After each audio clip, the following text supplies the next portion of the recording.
Good morning my dear children. Last video में हम first chapter 3 questions पढ़ रहे थे।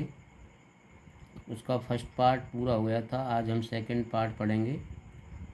फर्स्ट पार्ट में हम पढ़ रहे थे कि तपस्वी और राजा में प्रश्नों के उत्तर को लेकर जो बातें चल रही थी। दिन भर हो गया, शाम को सूर्यास्त हो गया। उसके बाद भी तपस्वी ने राजा को उसके प्रश्नों का उत्तर नहीं दिया। उसी समय सन्यासी ने कहा कि कोई आदमी दौड़ता हुआ आता है। उसके आगे next, the king turn round and saw a bearded man running towards them. His hands were pressed against his stomach, from which blood was flowing. When he reached the king, he fainted and fell to the ground. The king and the hermit removed the man's clothing and found a large wound in his stomach. The king washed and covered it with his handkerchief, but the blood would not stop flowing. The king redressed the wound until at last the bleeding stopped. तो जैसे ही सन्यासी ने कहा कि कोई आदमी आता है, तो राजा ने मुड़कर देखा तो एक सफ़ेद दाढ़ी वाला व्यक्ति उनकी तरफ दौड़ता हुआ आ रहा था। उसके दोनों हाथों ने पेट को दबाए हुए थे और उसके पेट से ब्लड बह रहा था। जब वो राजा के पास पहुंचा तो बेहोश हो गया और ज़मीन पर पड़ गया, गिर पड़ा। The king and the hermit remove the men's clothing and found a large found in his stomach. राजा ने और सन्यासी ने उस आदमी के कपड़ों को पेट से हटाया तो पाया कि उसके पेट पर एक बहुत बड़ा घाव था। The king washed and covered it with his handkerchief. राजा ने अपने रुमाल से उसके घाव को धोया और अपने रुमाल से उसको ढक दिया, लेकिन फिर भी ब्लड अभी भी बह रहा था। The king redressed the wound until at last the bleeding stopped. राजा ने उस पर बार बार पट्टी की जब तक कि लास्ट में ब्लड बहना नहीं रुक गया था। मीन्स जब तक ब्लड बहना बंद नहीं हुआ तब तक राजा ने बार बार उसके उस घाव पर पट्टी की। The man felt better and asked for something to drink. आदमी ने थोड़ी अच्छा महसूस किया और पीने के लिए थोड़ा सा पानी मांगा।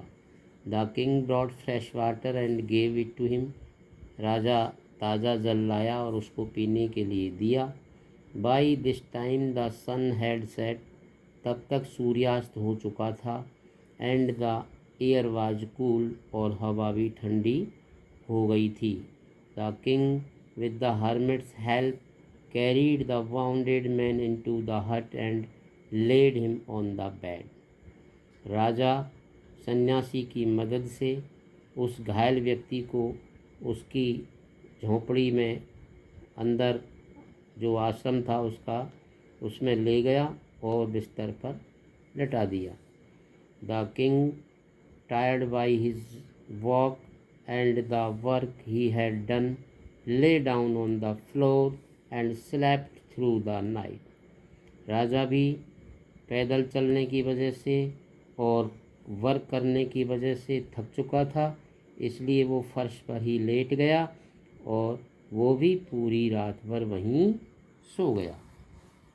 When he awoke, जब वो जागा, it was several minutes before he could remember.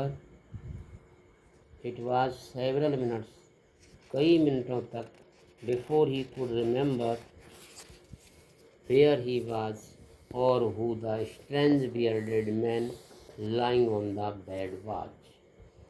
तो वो जब जागा तो उसने कई मिनटों तक इस बात की सोचता रहा कि वो विचित्र दाढ़ी वाला आदमी कौन था जो बिस्तर पर लेटा हुआ था। Forgive me, said the bearded man in a weak voice. मुझे क्षमा कर दो, एक बहुत धीमे स्वर में उस दाढ़ी वाले व्यक्ति ने राजा से कहा। When he saw that the king was awake, जब उसने देखा कि राजा जाग चुका था। I do not know you and have nothing to forgive you for, said the king. मैं तुम्हें नहीं जानता और मेरे पास तुम्हारे लिए क्षमा करने के लिए कुछ भी नहीं है, राजा ने कहा। You do not know me, तुम मुझे नहीं जानते हो, but I know you, लेकिन मैं तुम्हें जानता हूँ। I am that enemy of yours who swore revenge on you. मैं तुम्हारा वही दुश्मन हूँ जो तुमसे बदला लेने की कसम खाई थी। Because you put my brother to death and seized my property. क्योंकि तुमने मेरे भाई की हत्या की थी और मेरी प्रॉपर्टी को आपने जब्त कर लिया था। I knew, मैं जानता था, you had gone alone to see that hermit and I made up my mind to kill you on your way home. मैं इस बात को जानता था कि आप सन्यासी से मिलने अकेले गए हो और तभी मैंने मेरा माइंड बना लिया था कि तुम्हें अकेला तुम्हारे अकेले रास्ते पर मैं मार दूंगा। बट द डे पास्ट, परंतु दिन जैसे ही बीत गया, एंड यू डिडंट रिटर्न, और जब तुम नहीं लौटे, so I left my hiding place, इसलिए मैं मेरे छिपने के स्थान से बाहर आया। And I came upon your bodyguard, और तब जैसे ही मैं बाहर आया तो मेरा सामना तुम्हारे बॉडीगार्ड से हो गया, हु रिकॉग्नाइज्ड मी, जिसने मुझे पहचान लिया, एंड वाउंडेड मी, और मुझे घायल कर दिया। आई एस्केप्ड फ्रॉम हिम, मैं उससे तो बच गया, but I should have died if you had not dressed my bounds, लेकिन मैं मर जाता यदि तुमने मेरे घावों पर ड्रेस नहीं की होती, पट्टी नहीं की होती, तो मैं अवश्य मर जाता। I wish to kill you, मेरी आपको मारने की इच्छा थी, and you have saved my life, और तुमने मेरा जीवन बचाया है। नाउ इफ़ आई लिव, यदि अब मैं जिंदा रहता हूँ, तो आई विल सर्व यू, तो मैं तुम्हारी सेवा करूँगा, as your most faithful servant, तुम्हारे वफादार नौकर की तरह, and will order my sons to do same forgive me, और मैं मेरे पुत्रों को भी आपकी सेवा करने का ऑर्डर दूंगा, कृपया मुझे माफ़ कर दो। The king was very happy to have made peace with his enemy so easily, राजा बड़ा खुश हुआ अपने दुश्मन के साथ इतनी आसानी से शांति स्थापित होने से, and to have won him over as a friend, और उस पर एक दोस्त के रूप में उसको मान लिया। ही नॉट ओनली फॉरगिव, उसने न केवल उसको माफ़ कर दिया, बट सेड, लेकिन कहा, he would send his servants and his own doctor to look after him, लेकिन उसने ये भी कहा राजा ने कि मैं अपने नौकरों को भेज दूंगा, अपने खुद के डॉक्टर को तुम्हारी देखभाल करने के लिए भेज दूंगा। And he promise to give back the man his property, और आदमी से उसने ये भी वादा किया कि जो तुम्हारी संपत्ति मैंने ली है तुम्हारे भाई की, मैं उसको वापस लौटा दूंगा। Leaving the wounded man, the king went out of the hut and looked round for the hermit, उस घायल व्यक्ति को छोड़कर राजा उस घर से, झोंपड़ी से बाहर आया, and looked round for the hermit, और चारों ओर हर्मिट की, सन्यासी की तलाश करने लगा। Before going away he wished once more to get answers to his questions, दूर जाने से पहले उसकी एक बार और इच्छा थी कि वो अपने प्रश्नों के उत्तर उसको मिल जाए। The hermit was on his knees sowing seeds in the beds that he had been dug the day before, hermit वो सन्यासी जो था वो अपने घुटनों के बल क्यारियों में बीज बो रहा था जिसे उसने एक दिन पहले उनकी खुदाई की थी। द किंग वेंट अप, राजा उसके पास गया, हर्मिट के पास, एंड सेड और कहा, for the last time I beg you to answer my questions wise man, अंतिम बार मैं आपसे प्रार्थना करता हूँ हे बुद्धिमान व्यक्ति, आप मेरे प्रश्नों के उत्तर दे दो। You have already been answered, तुम्हें पहले से ही आंसर मिल चुका है। सेड द हर्मिट, हर्मिट ने कहा, still bending down to the ground and looking up at the king as he stood before him, अभी नीचे झुकते हुए ग्राउंड पर और लुकिंग एट द किंग, राजा की तरफ देखते हुए, as he stood before him, जैसे उसके सामने खड़ा हो गया। How I have been answered, मैंने कैसे आंसर प्राप्त कर लिए हैं। वाट डू यू मीन, तुम्हारा कहने का अर्थ क्या है। Do you not see, replied the hermit, सन्यासी ने कहा, क्या तुम नहीं देखते हो। If you had not pitied my weakness yesterday and had not dug these beds for me, you would have gone away, क्या आप ये नहीं देखते हो कि यदि तुम्हें मेरी कमज़ोरी पर कल दया नहीं आती तो क्या मैं इन क्यारियों को खोद सकता था। You would have gone away, तुम बहुत दूर चले गए होते। Then that the man would have attacked you and you would have wished you had stayed with me, और जब तुम चले जाते तो वो आदमी तुम्हारे ऊपर अटैक कर देता, हमला कर देता। जब तुम्हारी ये इच्छा होती कि मैं काश सन्यासी के पास ही रुक जाता तो ठीक रहता। So the most important time was when you were digging the beds, इसलिए सबसे महत्वपूर्ण जो टाइम है, जो आपका पहला प्रश्न उसका आंसर है ये कि जो महत्वपूर्ण इम्पोर्टेंट टाइम है वो ये है कि जब तुम क्यारियाँ खोद रहे थे, वो सबसे महत्वपूर्ण टाइम था। And I was the most important man, और मैं सबसे महत्वपूर्ण व्यक्ति था।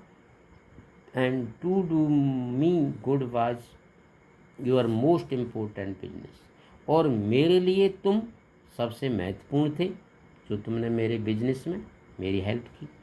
आफ्टरवर्ड्स, इसके बाद, when the man ran to us, इसके बाद जब आदमी वो तुम्हारी तरफ दौड़ा, हमारी तरफ दौड़ कर आया, द मोस्ट इम्पोर्टेंट टाइम, तो सबसे महत्वपूर्ण टाइम ये था, was when you were caring for him, जब तुम उसकी देखभाल कर रहे थे, वो सबसे महत्वपूर्ण टाइम था। Because if you had not dressed his bounds he would have died without having made peace with you, क्योंकि यदि तुम उसकी समय पर ड्रेस नहीं करते, उसके घावों पर मरहम नहीं लगाते, पट्टी नहीं करते, तो वो आपसे बिना शांति स्थापित किए ही वो मर जाता। So he was the most important man, इसलिए वो बहुत ही महत्वपूर्ण व्यक्ति था। And what you did for him was your most important business, और जो तुमने उसके लिए किया वो सबसे महत्वपूर्ण कार्य था। रिमेंबर देन, तब याद रखो, there is only one time, केवल एक ही समय, दैट इज इम्पोर्टेंट, जो बहुत महत्वपूर्ण है, and that time is now, और वो टाइम है अब, मीन्स वर्तमान। It is the most important time because it is the only time we have any power to act, कि वर्तमान जो समय है वो सबसे महत्वपूर्ण समय है, क्योंकि जो भी कार्य हम करते हैं उसको कार्य करने की जो हमें पावर है, शक्ति है, वो केवल इसी समय में है। The most necessary person is the person, और जो सबसे महत्वपूर्ण इम्पोर्टेंट नेसेसरी पर्सन है, is the person you are with at the particular moment, उस विशेष क्षण में जो आपके साथ है वो आपके लिए सबसे नेसेसरी पर्सन है। For no one knows what will happen in the future, क्योंकि कोई नहीं जानता कि फ्यूचर में क्या घटित होने वाला है। And whether we will meet any one else, और हम ये भी नहीं जानते कि हम कभी दोबारा मिल पाएंगे या नहीं। The most important business is to do that person good, because we were sent in to the world for that purpose alone. The most important business, सबसे जो महत्वपूर्ण समय है वो यही है कि is to do the person good, कि सबसे अच्छा, कि उस व्यक्ति की भलाई करना, सबसे महत्वपूर्ण काम यही है कि उस व्यक्ति की भलाई करना जिसके साथ आप विशेष समय में होते हैं, क्योंकि हमें ईश्वर ने उसी काम के लिए इस संसार में भेजा है। Because we were sent in this world for this purpose, that purpose alone, इसी कार्य के लिए, इसी काम के लिए हमको भेजा है। इस प्रकार ये चैप्टर हमारा पूरा होता है। और इसके कुछ क्वेश्चन आंसर्स हैं जो आपको सॉल्व करने हैं। कोई नहीं आता है तो आप मेरे नंबर पर कांटेक्ट कर सकते हैं। आज के लिए इतना ही पर्याप्त। अगले वीडियो में नेक्स्ट चैप्टर पढ़ेंगे। होमवर्क अवश्य करना है। होमवर्क मैं आपको सेंड कर रहा हूँ, वर्किंग विद लैंग्वेज वाला। और ये क्वेश्चंस हैं, इसमें 8 क्वेश्चंस हैं और पीछे ये भी क्वेश्चंस हैं, ये भी आपको अपनी नोटबुक में सॉल्व करने हैं। आज के लिए इतना ही सफिशिएंट। Thank you.